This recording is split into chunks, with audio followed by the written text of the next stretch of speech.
That fresh morning. That fresh morning. Avec Mosley ce matin. Mosley, bonjour. Bonjour Dafresh, bonjour tout le monde. On va pas... Bonjour tout le monde, bonjour Gina. Non, Gina n'est pas tout le monde. Bonjour Mose. Bonjour Fallon. Mon petite sœur. Oui, c'est Mambini. C'est l'habitude.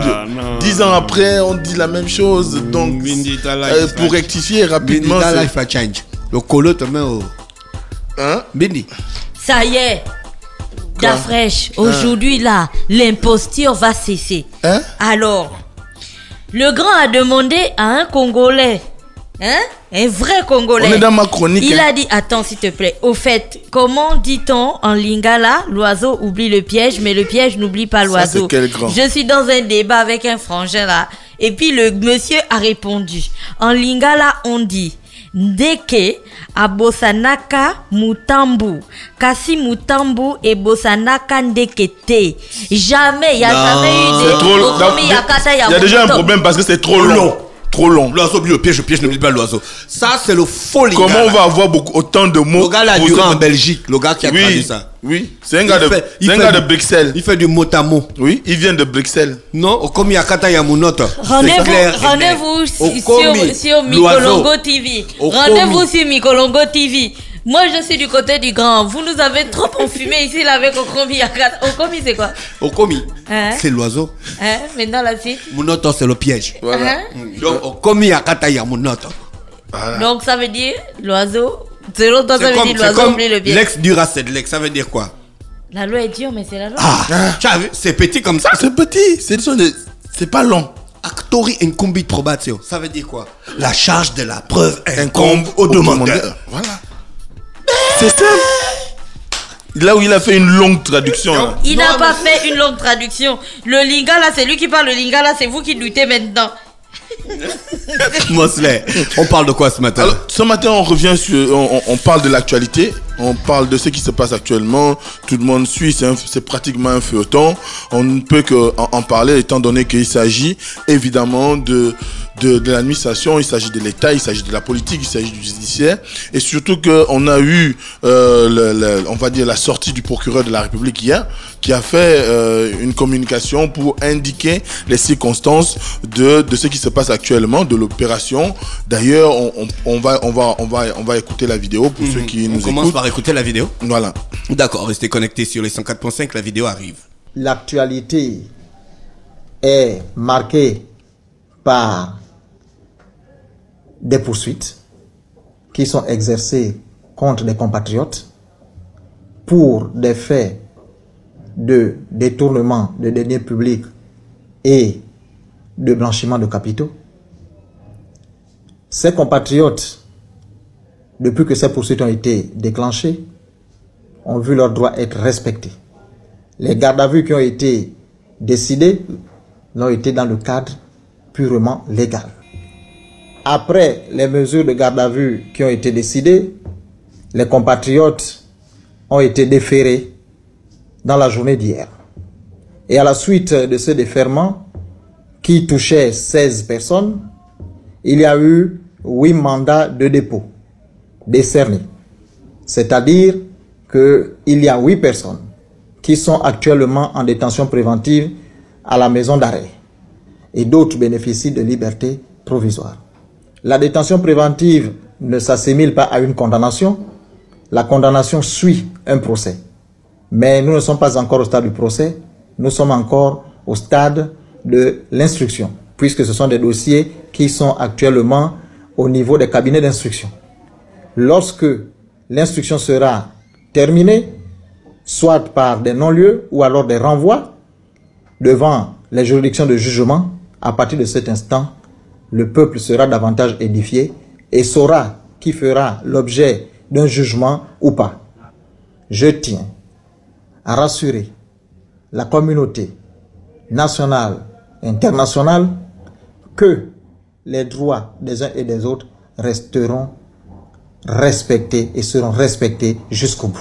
Alors, nous commençons par cette vidéo parce qu'elle restitue aujourd'hui les tenants et les aboutissants de l'enquête qui est en cours et qui a conduit à la mise, comme on dit, sous mandat de dépôt d'un certain nombre de compatriotes. Il s'agit entre autres d'Ngongo Wono Julien, qui était l'ex-directeur financier et comptable de l'OPRAG, Fanou Gérard, Patricia Tanaza, je vois Bendo Edo Billy, Ayon Nkodje Obam Jérémy, Gassita Serge François Bruno, Alora Koué Renaud, Ismaël Ondia Souna, Nzundu Binyumba Herman, Lionel Diambou, et Ndemangan Gorge, je prends Gorge, c'est comme ça qu'on prononce. Donc, ce sont ces personnes qui ont été mises sous un mandat de dépôt pour pouvoir, pour comment on dit, la détention préventive pour certainement les poursuites de l'enquête. Ensuite, ce qu'on constate également, c'est qu'il y a eu une requalification des charges parce que au départ, on nous parlait de corruption et de blanchiment. Là, on est dans la logique du détournement des deniers publics et de blanchiment. Donc, il y a eu requalification des charges. Nous, ce qui nous intéresse ici, c'est de pouvoir maintenant analyser quand même ce réseau qui a essaimé dans l'administration publique ou qui est aujourd'hui mis en nu dans l'administration publique, parce que il nous souviendra que tout cela, quand même, quand on lit aujourd'hui la presse, quand on écoute des interventions des uns et des autres, converge vers une seule et unique personne, Brisaku Chalianga, qui était le directeur de cabinet du président.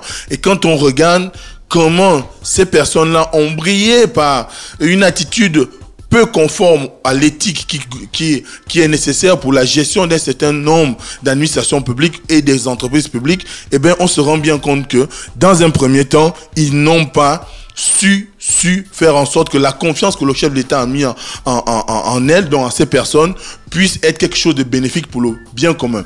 D'abord, on se rappellera que l'arrivée du directeur de cabinet avait été appréciée comme quelque chose qui allait changer la norme sur le plan de l'orthodoxie, parce qu'on le connaissait comme un jeune dynamique, un jeune fort, un jeune qui avait quand même à un moment donné présenté des aptitudes de leader.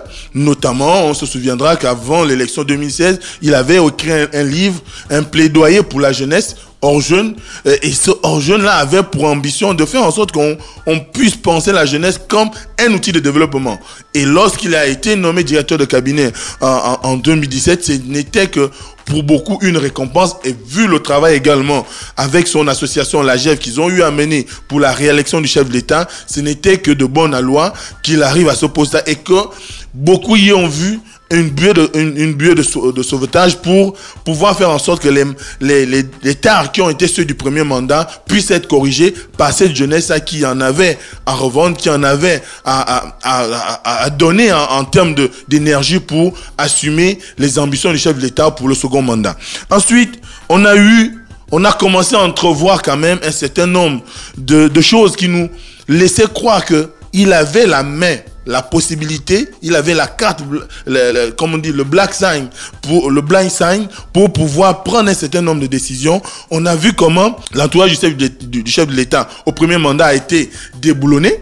Beaucoup de ses proches qui ont travaillé avec le premier mandat ont été démis de leurs fonctions. Certains ont été affectés à des postes qui jusqu'aujourd'hui restent inoccupés. Certains ont simplement été remerciés. On a vu tout le balayage qu'il y a eu au niveau de la présidence de la République. 300 personnes pratiquement qui ont été remerciées par la présidence de la République. Ce n'était rien.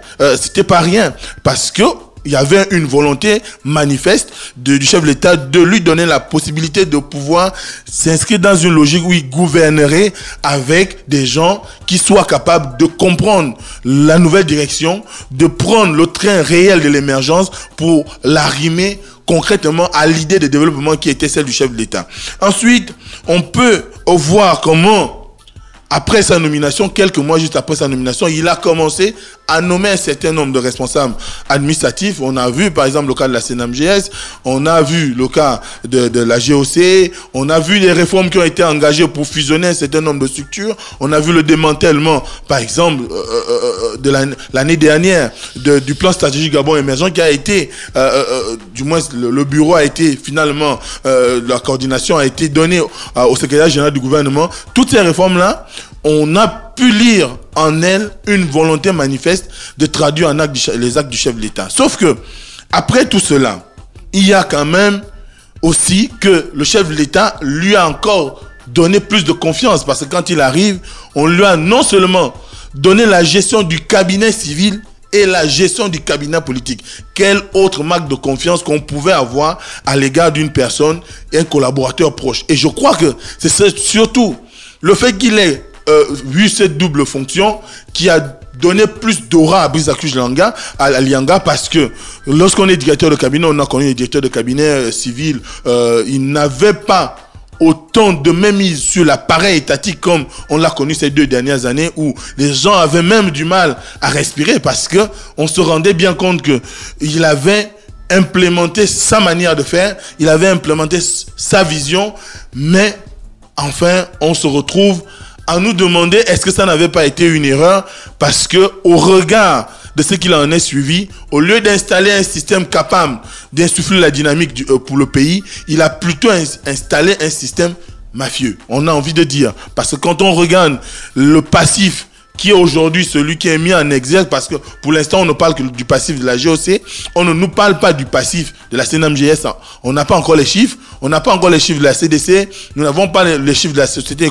équatoriale des mines, on a envie de croire que ce qui se passe aujourd'hui, ces compatriotes qu'on nous a dit qui ont été mis sous mandat de dépôt et qui ont été écroués à la prison centrale de Libreville, eh bien, on a envie de croire qu'ils ne sont peut-être que le menu fretin. La partie visible de l'iceberg. Voilà, la partie visible de l'iceberg, parce qu'on attend que réellement ce qu'on considère dans l'opinion, on n'est pas là pour dire que l'opinion doit dicter la prise de décision de la justice ou encore que l'opinion doit influencer les décisions de la justice, mais quand même, quand on regarde, beaucoup de personnes se posent des questions.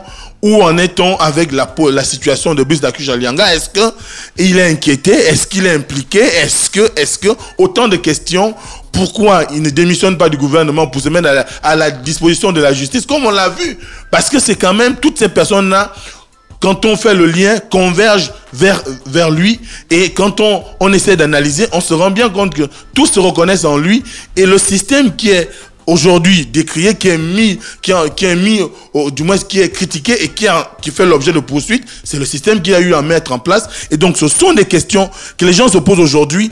Est-ce que on va finir par arriver au bout de l'action, surtout qu'on sait que lui, aujourd'hui, n'est pas inquiété. On nous parle de d'autres responsables administratifs qui restent encore sans être inquiété. Est-ce que la justice aura les mains libres? Est-ce que la justice ira jusqu'au bout?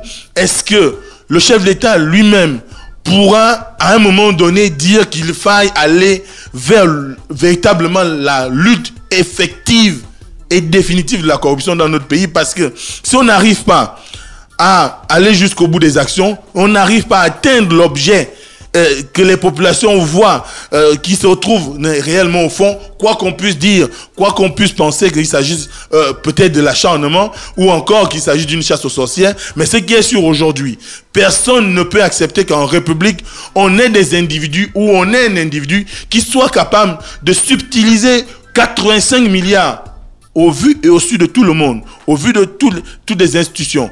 2 ans, ça sous-entend qu'on a quand même eu au moins une année où les comptes de l'entreprise ont été validés. Par exemple, par le conseil d'administration ou encore que, puisqu'il s'agit d'une entité publique, dont la Cour des comptes a quand même eu un regard sur le bilan de cette institution. Est-ce que on va réellement arriver à déterminer les charges de tout le monde pour qu'on puisse avoir une bonne lecture de ce qui se passe, de ce qui est et ce qui existe en termes de preuves? Est-ce qu'il s'agira simplement d'une opération de communication comme on l'a vu par exemple avec le cas de Lucette, Monsieur Wada, où en un temps record il a été arrêté, il y a eu un jugement, on a déclaré qu'il fera 20 ans de prison, il a fait l'appel, au bout de l'appel il est allé en liberté provisoire, la liberté provisoire est devenue une liberté définitive. Est-ce qu'aujourd'hui on pourra réellement aller au bout? Ce sont autant de questions que les gens se posent dans les quartiers. La question que je voulais te poser, quel est le ressenti des populations par rapport à cette situation? Ben, le ressenti des populations, c'est qu'aujourd'hui, l'opération est très saluée. Parce que tout le monde veut réellement qu'on mette fin à cette situation d'impunité, où on nous dit que oh, c'est pourquoi uniquement eux, pourquoi c'est uniquement les Agéviens qu'on est en train d'arrêter, alors qu'il y avait des gens avant, j'entends même des gens parler de l'administration sous Akrombessi.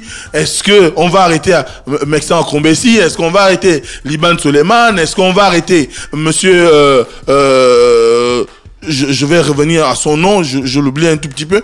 Donc, autant de questions que les gens se posent aujourd'hui, mais ce qui se passe actuellement avec la mise à nu de ce système qui est pratiquement machiavélique pour le pays, eh ben, les populations sont ravies parce que beaucoup de personnes se posaient des questions. Comment un individu, en moins d'1 an, en moins de 2 ans, arrive à s'acheter des grosses voitures, arrive à construire des maisons de 200 millions, de 300 millions. Certains sont même allés jusqu'à acheter des maisons d'1 milliard.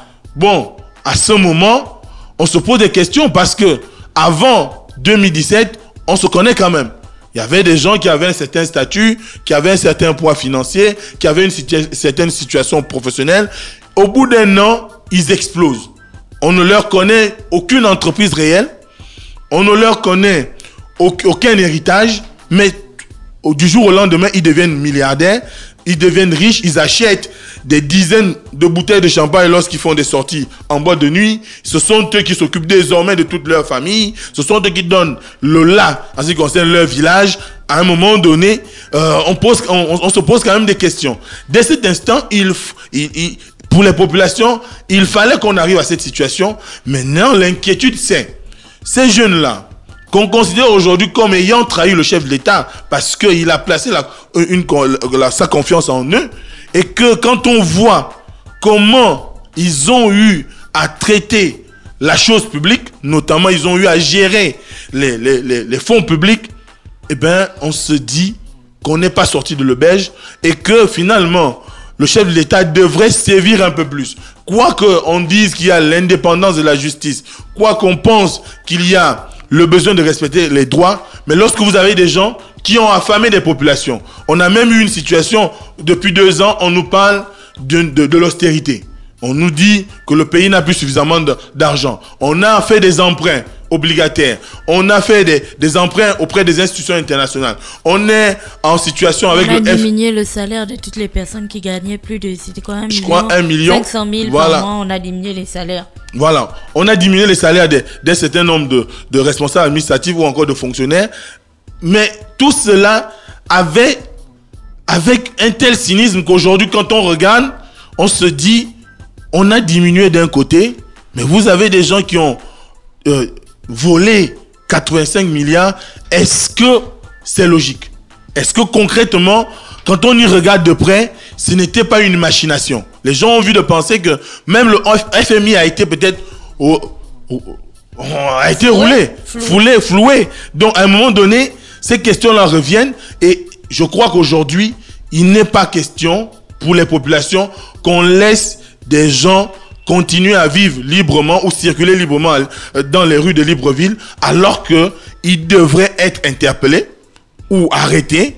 Certains qui sont encore dans des fonctions d'élus sur le plan national devraient voir leur immunité enlevée pour qu'ils puissent répondre de leurs actes devant la justice. On se souviendra tous lorsqu'il s'est agi du cas de la BAC, lorsqu'on a accusé M. Ndjembe d'avoir eu à entretenir des malversations au niveau de la BAC. Il avait démissionné de son poste au cabinet du président pour se mettre à la disposition de la justice. Pourquoi on ne serait pas dans ces conditions aujourd'hui pour permettre à ce que la justice puisse faire réellement son travail? Parce que l'opération qui est en train de se passer ou l'affaire qui est en train de se dérouler peut durer 10 ans. 10 ans au regard de l'instruction, ça peut faire 10 ans. On a par exemple sous d'autres cieux, en France notamment, où on a des affaires de corruption, de blanchiment qui vont autour de 20, 30 ans, qui traînent depuis un moment.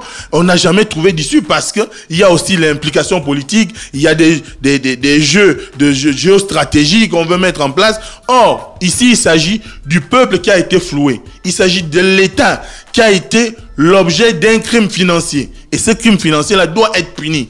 Et je crois qu'aujourd'hui, il est nécessaire qu'on arrive au bout des investigations réelles pour déterminer les coupables. Parce que beaucoup aujourd'hui considèrent même qu'un certain nombre de personnalités pourraient souffrir peut-être de leur proximité avec le cerveau, mais alors qu'en réalité, ils n'avaient pas d'intention. Et peut-être que certains ont agi sous la menace, parce qu'on sait que le Gabonais est viscéralement attaché à les fonctions.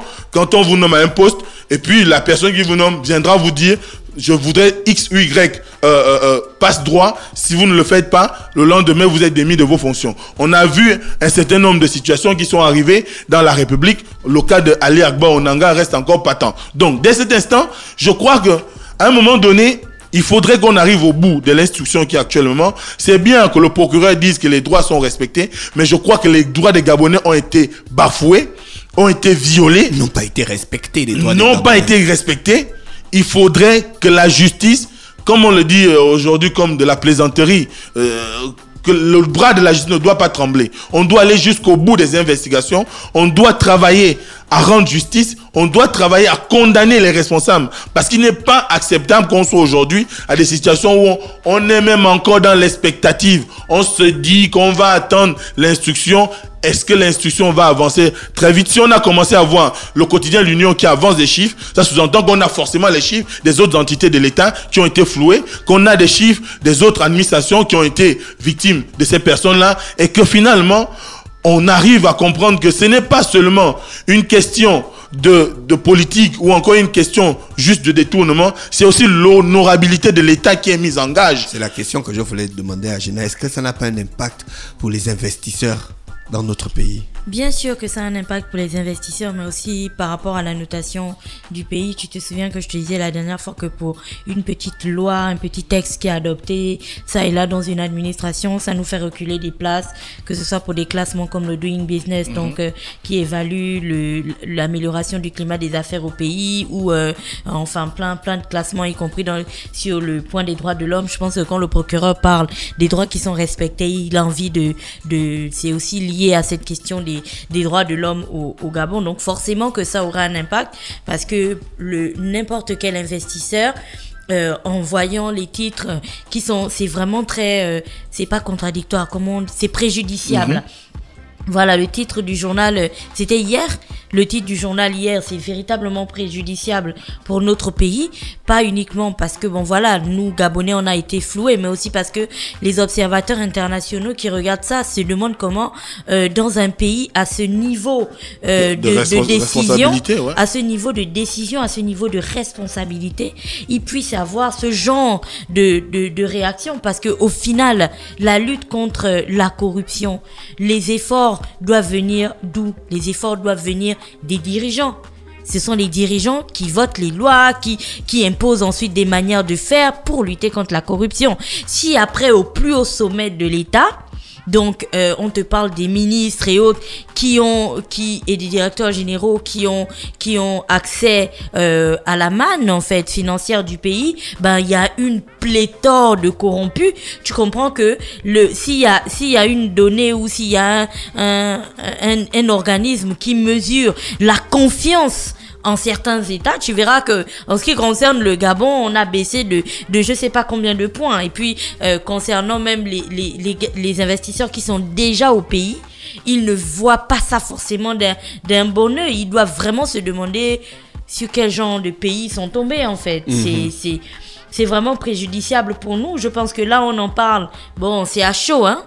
C'est à chaud, tout le monde en parle encore, mais malheureusement, on va subir les effets et les conséquences de ce dont on est en train de parler là durant les 5-10 prochaines années. Mais on va subir les effets, hein. Tu te souviens, le Kevazingo et tout ça, on n'a même pas encore fini avec l'affaire du Kevazingo, parce que jusqu'à aujourd'hui, on ne sait pas véritablement qui avait dealé le Kevazingo, qui l'a sorti, qui a pris l'argent. Enfin, on n'a pas bouclé avec cette histoire, qu'on replonge dans une autre histoire de corruption. Donc c'est vraiment très préjudiciable pour notre pays. Pour conclure. Pour conclure, il faut qu'on comprenne aujourd'hui que ce qui se passe actuellement, contrairement à ce que les gens pensent, c'est une opération salvatrice pour le pays. Parce qu'on a besoin qu'on arrive à des situations où chacun dans le couloir qui est le sien. Merci, l'indice Mo Ibrahim. Désolé, l'indice Mo Ibrahim. Donc, l'indice Mo Ibrahim, faut pas être surpris que lors de la prochaine publication, on est reculé en fait.